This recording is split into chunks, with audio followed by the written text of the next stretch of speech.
friends, it's Andrea from the blog Pine and Prospect Home. And recently over on Instagram, if you follow me there, you may have seen that in my stories, I asked you guys a question. I put up a little box and I said, when it comes to decorating your home, what would you say is your greatest challenge? And I could not believe all of the answers and responses I got. It was amazing.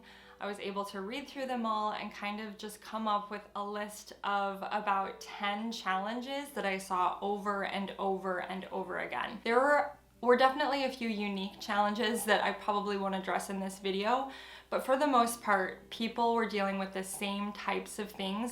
And I am by no means a decorating expert. I joke with you guys often that I don't know what I'm doing. I'm just playing with my home and sharing the journey, my journey with you, my adventures in decorating. But I really feel this year that I want to use this platform and this channel to inspire and to encourage others. And I just thought if I could take these 10 challenges that people seem to be dealing with and sort of point out why they are maybe a good thing, or maybe why they are in fact an opportunity instead of a challenge, then I thought a video today would be perfect for that. So I'm gonna go through them with you, and I'm sure you can relate to a lot of these. I myself can definitely relate to them. So I hope today's video is encouraging. I hope you stick around for all 10 challenges, and I'm going to tell you guys my biggest decorating challenge at the very end. And maybe you guys can encourage me a little bit. So number one on my list that I saw over and over and over again when it comes to decorating your homes, a lot of people said they feel overwhelmed and they don't know where to start.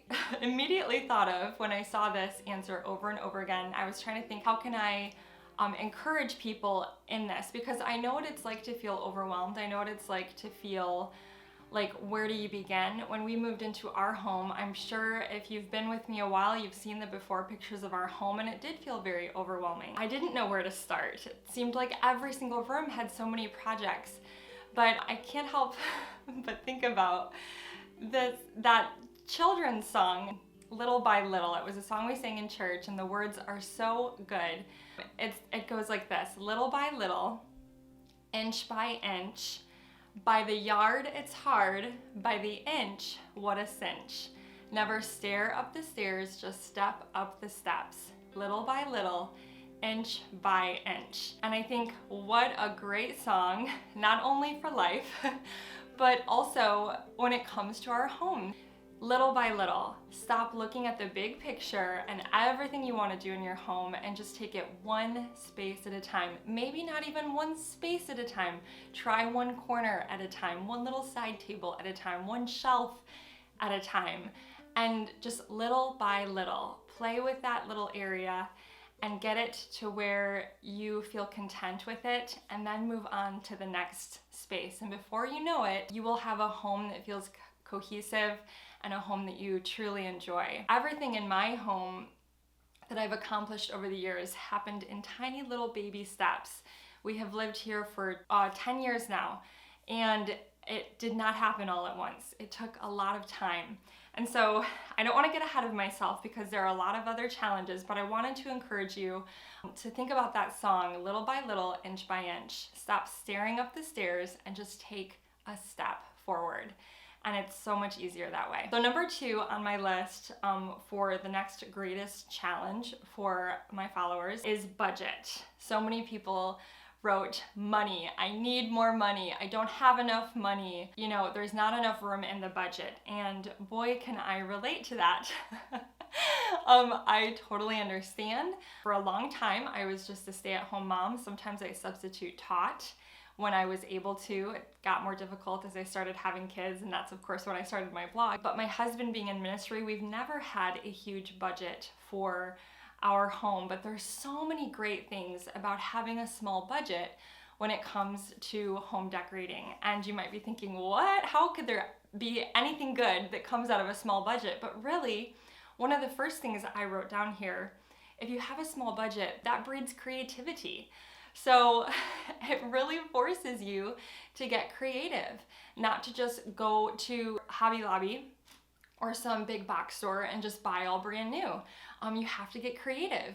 You maybe have to DIY something to look like the more expensive decor item that you've been wanting. You might have to do some thrifting or some antique shopping, or maybe get on Facebook Marketplace. It also, another great thing about having a low budget when it comes to your home is that, of course, it helps to give us more patience, right? Patience is a virtue. It's something that we all need more of. And I think that having a tight budget within your home helps us to be patient when we're trying to decide how we want to spend our money.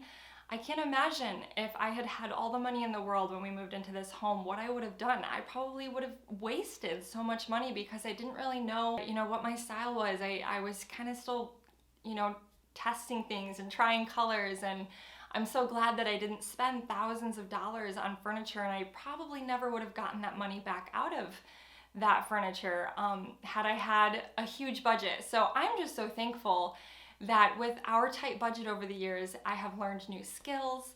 I have really been able to patiently figure out what my style is. I have been able to get so creative over the years. It gives us time to learn and to decide. So having a low budget can really be a great thing. The third greatest challenge when it comes to decorating your home that I have here is I lack the skills. I just lack the skills that I need to do the things that I want to do within my home. So many of you said that. There's so much that I want to say here when it comes to having the skills to tackle projects around your home. When my husband and I first got married, and I know I've told you guys this so many times, but every time I share any type of video where Mike is doing projects around the home, I get the same type of message over and over again, and it says, you have no idea how blessed you are to have a husband that can do all these things and that knows how to operate all these tools and so on and so forth. And I just want to remind you guys yet again, if you're new here, that when we were married, Mike had zero experience when it came to home renovations. He didn't own any tools at all. He had to borrow a lot of them when we first got started. I mean, these are all skills that he had to learn. He had to teach himself how to do these things. And we are so blessed to live in the age of information where basically anything really that you would like to learn is at your fingertips. You can find it here on YouTube. There is someone somewhere that will teach it to you. And I think a lot of times, if we would just apply ourselves and decide that, we can do this, we can learn this, we would really surprise ourselves. I have a friend, I know I've shared her here on my channel before. Her name is Marin. Her blog is Wildflower Home. And she is always inspiring me. Things like installing light fixtures and doing electrical. I have no idea how to do that, but she has taught herself how to do that. Skim coating a ceiling. Things that I would ask my husband to do, she has taught herself how to do these things because her husband is in law enforcement and he's very busy. He has a stressful schedule. He works long hours. And so she didn't want to have to put that burden on her husband. And so she just decided, I'm going to learn how to do these things. If I want to do this, I'm going to learn how to do it. And it used to be that years ago, people had so many different skills. I mean, you had to learn how to do a lot of different things in order to survive. A lot of times when I hear people say, well, I just don't like to cook. It's just not my thing. I think, well, thank goodness you live in 2023 and not 300 years ago when you had to cook in order to survive, We're just so blessed in this day and age. And sometimes we just kind of think, well, that's not my thing. I'm not good at that. I'm not going to try it.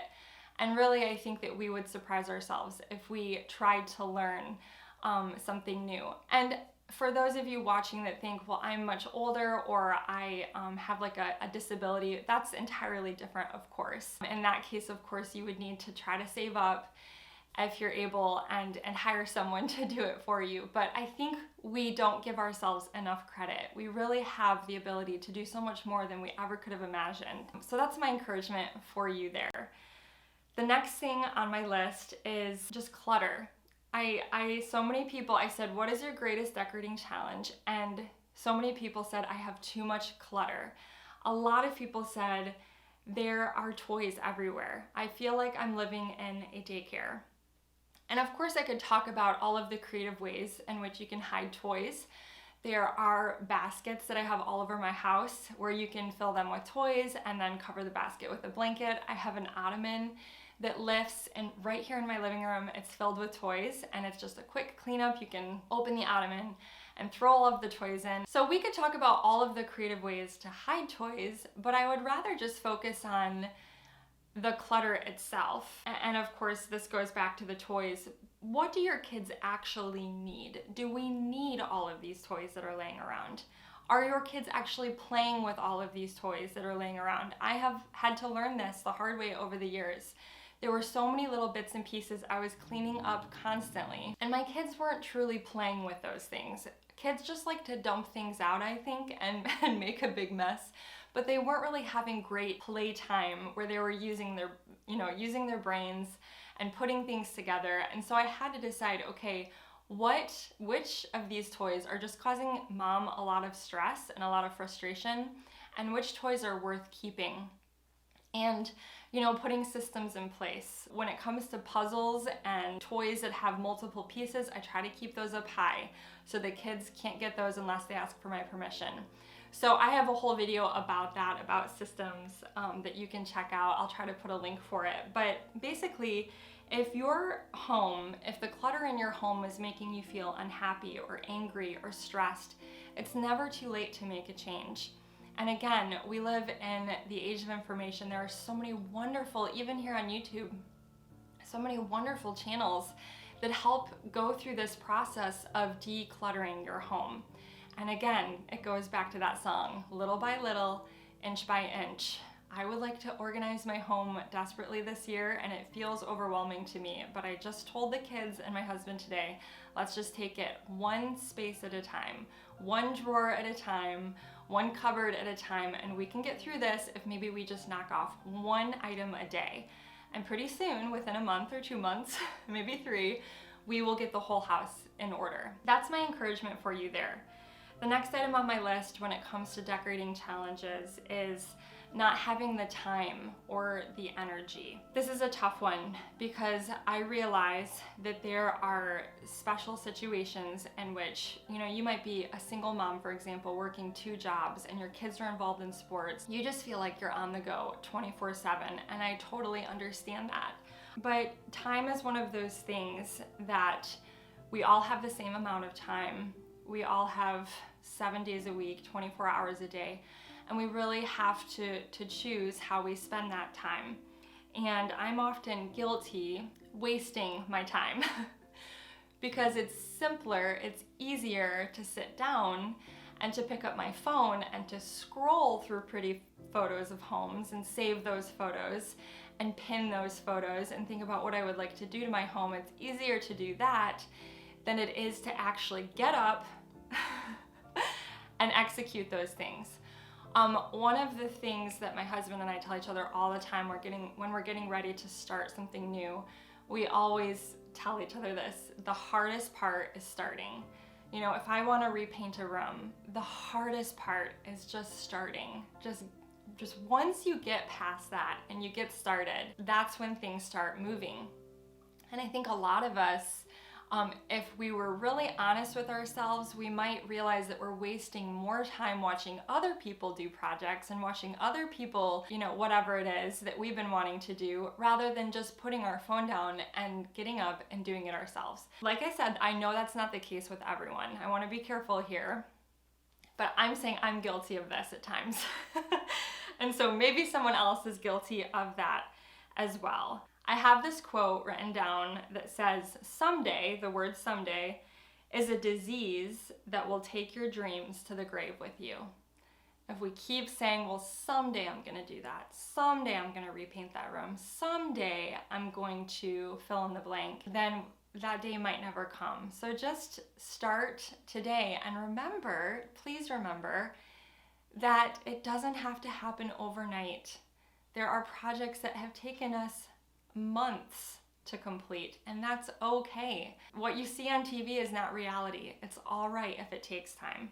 The next challenge that people seem to be facing is commitment to a decision.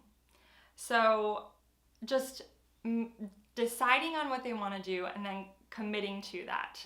and following through with it. And I wrote down here that sometimes the best way to learn and to grow in a particular area is, in fact, through failure. And that's with anything in life. I have learned some of my greatest lessons in life through failure. And it's sad that it happens that way, but that's how we learn, right? That's how we learn and that's how we grow.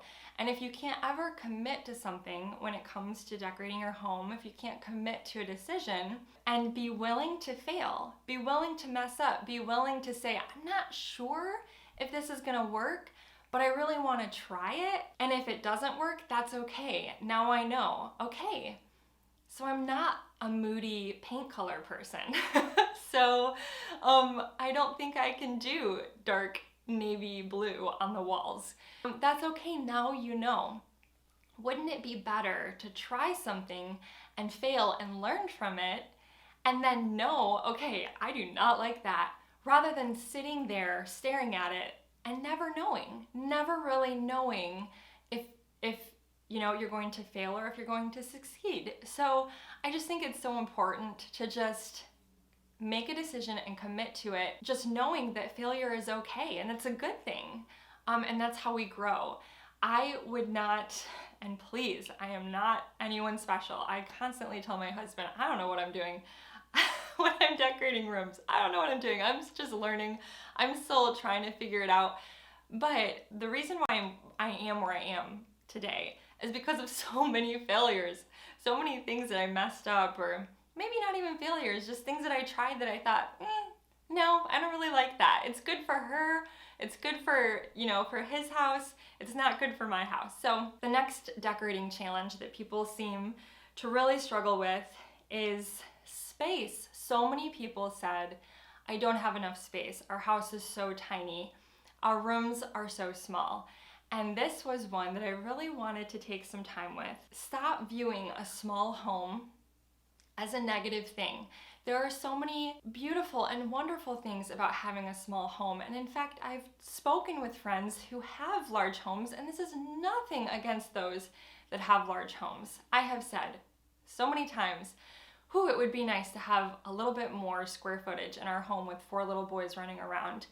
But we have a small home, and I have spoken with friends who have said, who have larger homes, who have told me, I just can't seem to make my home feel cozy. It's so difficult to get that cozy feel like your home has. So, you know, it's funny how those of us with smaller homes might think, it would be so nice to have that. But yet a lot of people maybe in larger homes might be thinking, it would be so nice to have something a little more cozy, a little more quaint. So the grass is always greener, right? But there are so many advantages when it comes to having a small home. Of course, I have another little quote for you. I'm sure you guys have read this before, but it says, love grows best in little houses with fewer walls to separate. I think that is just such a beautiful quote. And of course, again, love can grow in large houses too. But I think that in our American way of life, somehow having a small home is looked at as a bad thing. Or, well, I can't do a lot because I have too small of a home. And it's just not true. You can still get so creative with a fairly small home and add so much character to a small home. It's less house to clean. I have learned that over the years. When I clean my home, I'm very thankful that it's a small home. One more thing I wanted to read. It says, the happiest people don't have the best of everything. They just make the best of what they have. And that is something that I have tried to commit to in our home. Just making it the very best that I can for my family. And it might not be perfect and it might not be huge, but just making the best of what we have. And I have a whole video actually on finding contentment in your home, even when it's not perfect, where I share some thoughts there as well, how to have a grateful heart when your home isn't perfect. I would say stop viewing your small space as a negative thing. It can be very, very beautiful. Just a couple more here. If you've stayed with me this long, I very much appreciate it. Hopefully this is helping someone. But this was another one I saw over and over again. Settling on slash defining their style. So not knowing what my style is, you know, not being able to figure out my style. I saw that so many times, and I think that you don't have to have a specific style. People tell me that all the time, that I just don't know what my style is. And I think your style is whatever you want your style to be. If you see something that you love, then bring it into your home because you love it. And if you have a piece over here that's maybe a little more mid-century and a piece over here that's more traditional, that's okay. Mix them and match them. You don't have to have a specific style. Try not to put yourself in that box. It's okay to mix and match. And I know some people, maybe they struggle with that a little bit because they're going for like a cohesive look. But I think that it's okay to just have what you love within your home and not be a specific style. And maybe that's wrong, and maybe that's not the correct design advice, but that's my opinion on that. This is another one that I saw several times, is I'm renting and I can't make the changes that I'd like to. My husband and I rented for 2 years, and I can totally relate before we purchased this home. And there were things that I would have loved to do that home. You really have to speak with your landlord. I wanted to paint so badly when we were renting our little home, and the landlord would not let us. And looking back, I'm thankful for that because I just feel like we weren't there for very long, and even though I wanted more than anything to paint the walls, I guess I'm thankful that we didn't spend that time or that money on a space that we eventually left. That being said, I can understand, especially if you're renting long-term, depending on, you know, your life situation, that it can be frustrating because our homes are so special to us. We want them to feel cozy. We want to be comfortable. The type of home you grow up in and that you live in, it really shapes you. And so I can understand wanting to do some things to a place that you're renting. And there are so many wonderful options these days. The first one that pops into my mind is peel and stick wallpaper. You know, you can put it up and just peel it right back off. Of course, you don't want to spend a ton of money, like I said, on a place where you're not going to be for very long, but there are so many wonderful television shows about things you can do to a rental. Again, we live in a wonderful age in which there are just so many resources. I mean, just go to Google and type in, you know, how to make my rental, you know, feel cozy or whatever. And I'm sure there is a whole slew of ideas. So another great thing though is to view this time that you are renting as a time to just learn and grow more about what you love, playing with pieces of furniture and decor, and then, you know, kind of building up a file, getting on Pinterest and kind of pinning things and storing ideas away for maybe that future home when you can do you know, things that are a little bit more permanent. So that's my advice there. I have talked for way too long. This video is so long, and I apologize for that. So I told you at the very end of this video I was going to tell you guys my biggest decorating challenge, and I'll tell it to you now. And a lot of you guys said you struggled with this as well. I really struggle with investing in pieces that I love for my home. So I will go to the thrift store, you know, pretty often, at least 2 times to 3 times a month. Anyways, what I end up doing sometimes is spending money on a lot of little things because I think, you know, oh, $2 here, $3 here, 50 cents there.